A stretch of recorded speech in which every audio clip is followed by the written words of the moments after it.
संविधान लिहिणारे शिल्पकार भारतरत्न डॉक्टर बाबासाहेब आंबेडकर तसेच अहिल्यादेवी राष्ट्रमाता राजमाता मासाहेब जिजाऊ ज्यांनी वयांच्या 32व्या वर्षी हृदयात छातीने मृत्यूशी झुंज दिले असे छत्रपती संभाजीराजे आणि सर्वात म्हणलं तर ज्यांनी स्त्रियांसाठी खूप मोठा कठीण संघर्ष केला अशा सावित्रीबाई फुले या सर्वांना मी विनम्र अभिवादन करते।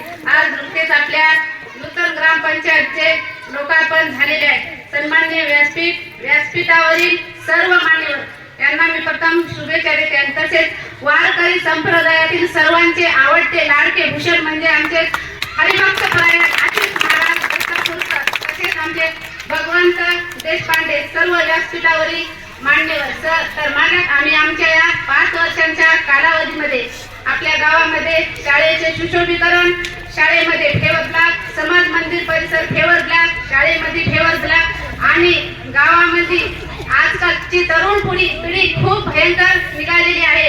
आतापर्यंत आई वडिलांना आपण जोपर्यंत काम करतो तोपर्यंत आपल्याला आई वडील चांगलेच वाटायले, पण आई वडील जोपर्यंत म्हातारे झाले त्यांचा कोणीच आदर सत्कार करत नाही।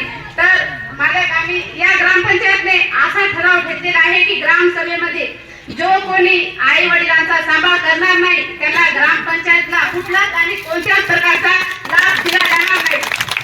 तर आम्ही एवढेच नव्हे तर खांबे गावामध्ये आम्हाला स्मशानभूमीसाठी गेल्या कित्येक वर्षापासून अनंत अडचणी होत्या। अक्षरशः मला कोरोना पिरियड मध्ये डोळ्यातून अश्रू येत होते, जाता येते वेळेस वाटवर 4 अंत्यसंस्कार करावं लागत होते। तर आम्ही असा निर्णय घेतला की जमीन विकत घेतली, ती दान केली आणि एक चांगल्या प्रकारे स्मशानभूमी बांधून काढली। एवढेच नाही तर मला आज संपूर्ण राज महिला आलेला आहे। आम्ही आमच्या गावामध्ये असा कायदा काढला